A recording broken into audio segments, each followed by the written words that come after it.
Well, hi, Ty. Good to see you. This is my friend Phil. I wanted to introduce him to you to have you teach him everything you know about hunting. Well, now you want to take a look at a gun. Now, I'm going to start with a pump-action shotgun. The next gun is a semi-automatic. Then, in order to lock it.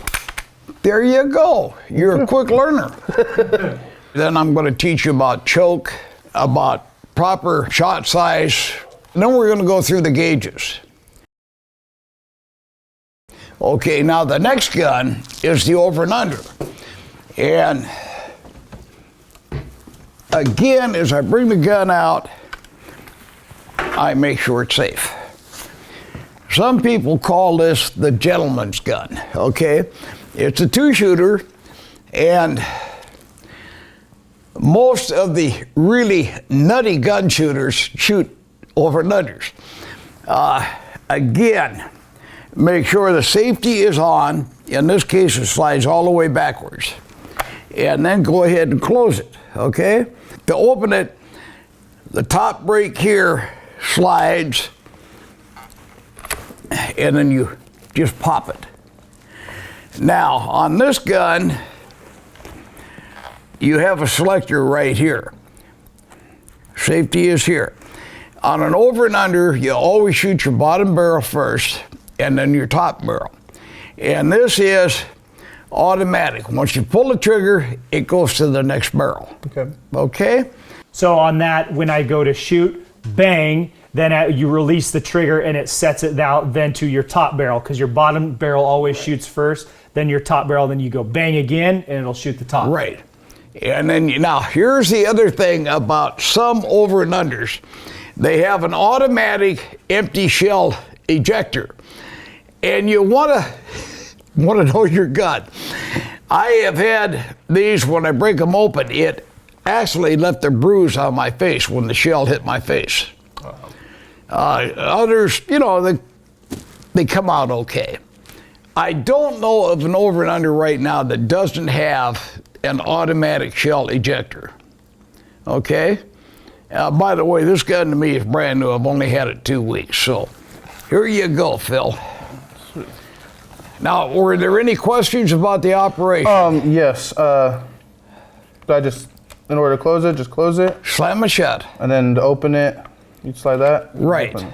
And what if you put only one in?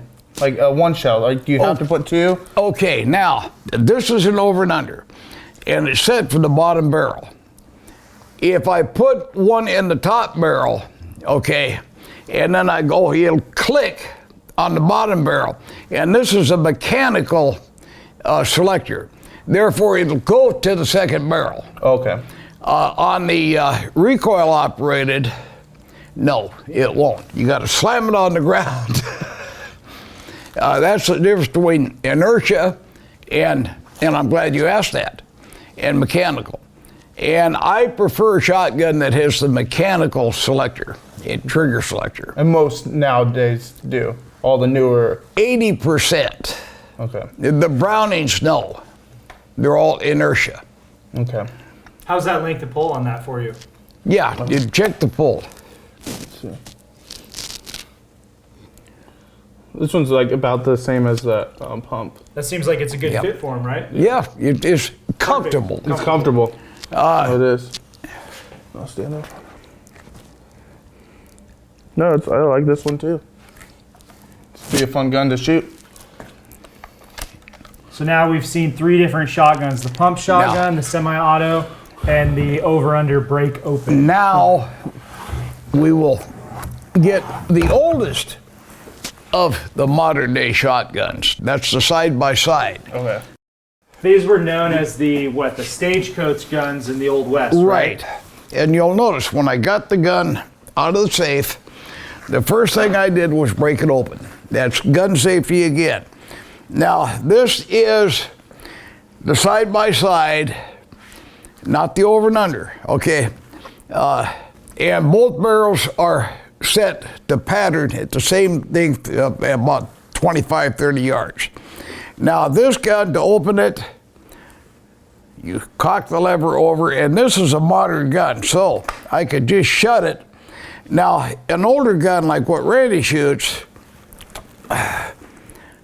you keep it over here till you get it up, and then you go ahead and close it.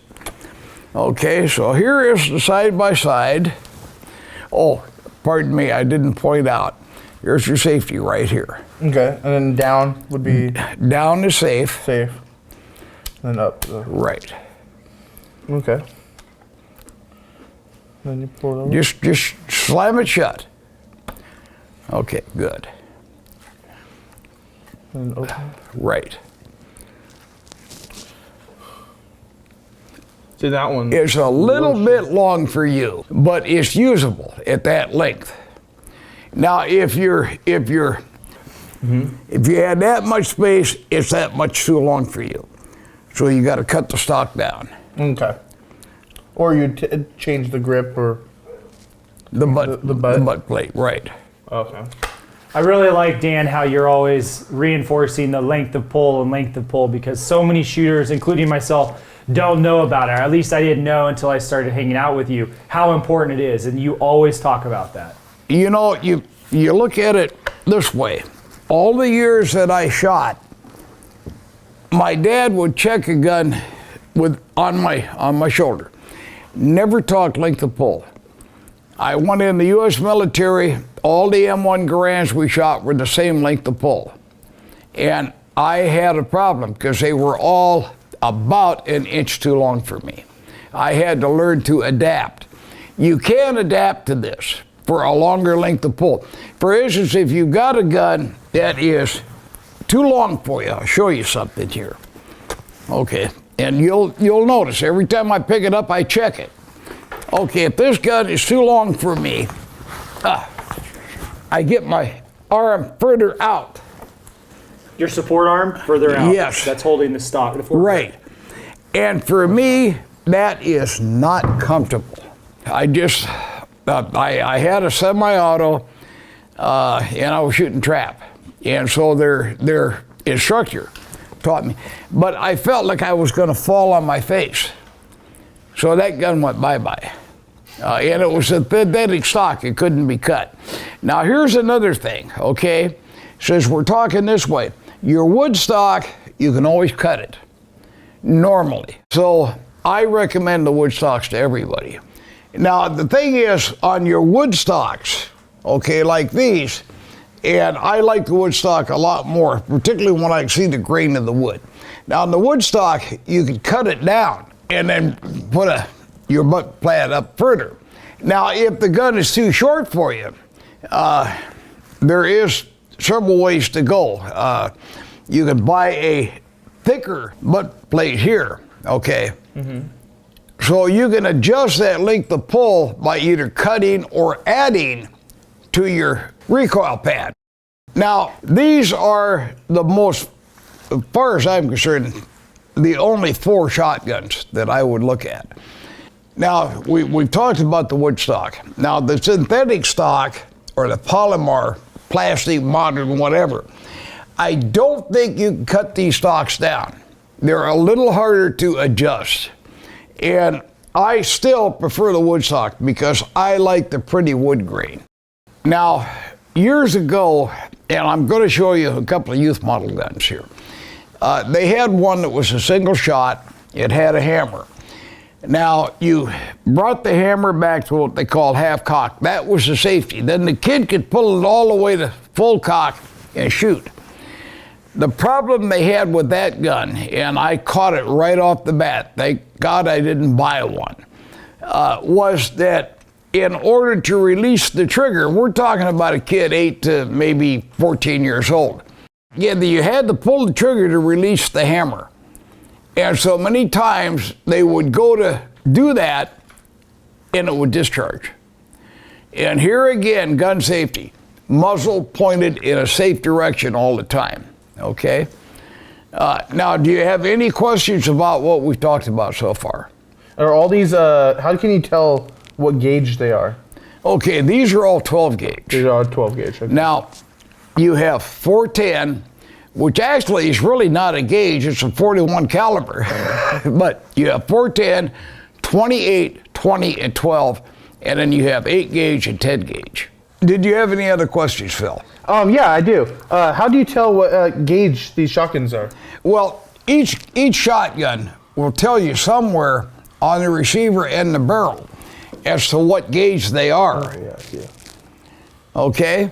And, we're talking about gauges, because you've got, you've got 410, 28, 16, 12, 8, and 10. So let me show you a little difference. Now, I shoot the 12 gauge for most everything, but when I'm shooting quail or doves or chuckers, I prefer the 28. It's a little smaller shell. This is your standard 2 3/4 inch 12 gauge, which for years and years, that was our standard. And then they came out with the 3 inch, and now they have the 3.5 inch, which means you have a little more powder and a little more shot. Then my next gauge is the 28 gauge, and you can see how much smaller that is for the bore size. And here again, we're talking about gun safety. Never mix your ammunition in your vest or your pocket. We have what we used to call the 2012 disaster. You can put a 20 gauge in, it'll run clear up in the barrel. A 12 gauge will fit right behind it. You trigger the 12 gauge off and it explodes the 20 ahead. I've never seen that in my life. But you can imagine this part of the gun blowing up when you go to shoot. Yeah, Right in your face. shrapnel. Right. Gunpowder. Never mix your ammunition in your vest. In fact, when I come back in the field, as Ty knows, I will empty all the ammunition out of my vest, and I have a plastic box that I keep my live ammo in. I put it back in there. And here is another point. Don't litter the field. Pick up your empties and put them in your pocket and bring them out. Now, what I want to show you next is youth model guns. And you have a wife and kids at home. Yes. And there's a whole raft of them. But I happen to have 3 of them here. And why do I keep them in stock? Because sometimes I may have a junior shooter who wants to go out and shoot with me. Now, this is a youth model TriStar. And this is the only youth model I know of that's made in 12 gauge. And it's a semi-automatic. As far as a little short, huh? A little short. As far as I'm concerned, this is the best youth model made because it's in a 12 gauge. And this comes with 2 lengths of stock. So when the kid grows out of the gun, he can put the other stock on it and shoot it longer. So what age group would a kid get one of these for like a birthday or something? For bird hunting and ground squirrel hunting, there's no age limit. If they've had their hunter safety course and they've got a license, they can shoot. Okay. Well, I mean, just target practicing. I mean, how old would a kid, be able to handle a shotgun? Because I mean, there's a kick to it, and they're intimidating at first. Called recoil. Yeah. And here again, so we're talking about that. A lot of people will start a kid off on the 20 gauge. The 20 gauge recoil is almost as much as a 12 gauge. I recommend the 28. Now, this is a Weatherby, and this is a 20 gauge. And again, check length of pull line. Yeah. You notice it's a little shorter than the TriStar. Because because it has a shorter length to pull, that means that your cheek and your head is going to have to get pulled forward more to get that stock tucked in the shoulder. So that's a bad fit. Right. Now this is a magazine release right there. Now, I did a no-no there. I handed you a gun without showing you how the action works. Okay? And you should slap me for that. But this is why muzzle always pointed in a safe direction. And this is why when somebody hands you a gun, say, how do all the functions work? remember, I started shooting when I was 5 years old. And I think the younger they are that they start handling firearms and shooting, the better they are about getting ingrained with absolute gun safety. Right, safety's key. You betcha. That is an over and under 20 gauge. And Kim, that works for me, I had 2 of these. She was shooting an 870, and she couldn't understand why she couldn't shoot it. Well, the length of pull is 3.5, almost 4 inches too long for her. And she picked up this 20 and she fell in love with it. Can I try the length of pull? Very short barrel. Oh yeah. Now this is made in Brazil.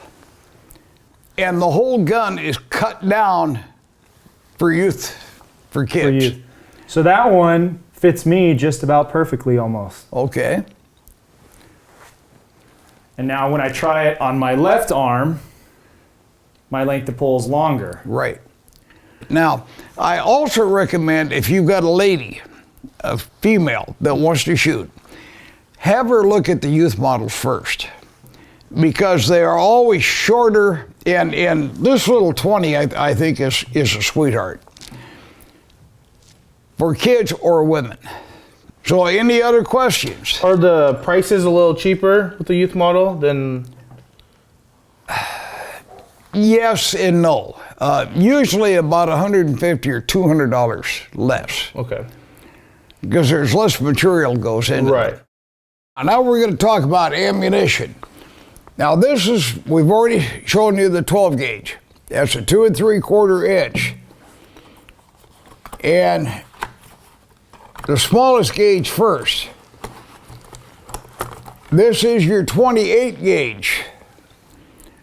This is your second smallest. What kind of birds would you shoot? Well, The 28 if gauge. okay, with the 28, I'll shoot. I'll shoot pheasants with it. I've been known to, but mainly chuckers and quail, the smaller birds. Okay. A little smaller pattern. It takes a little more expertise to hit right. Okay, then we have the 20 gauge, which is right between the two of them. Yeah, it's a little bit bigger. Right. And what would you shoot with a 20 gauge? A lot of guys hunt pheasants with them. Okay. Chuckers and quail. 20 gauge is real popular with the bobwhite hunters. And a lot of people want to start their juveniles with a 20 gauge. Now, as you'll look at the 20 and the 12, there's not much difference. And the recoil for the 20 gauge is almost as much, in fact, in some shotguns, is more than a 12 gauge. I recommend the 28 because the recoil is a lot less. The report is not as loud, so it doesn't spook the juvenile or the kid or the woman.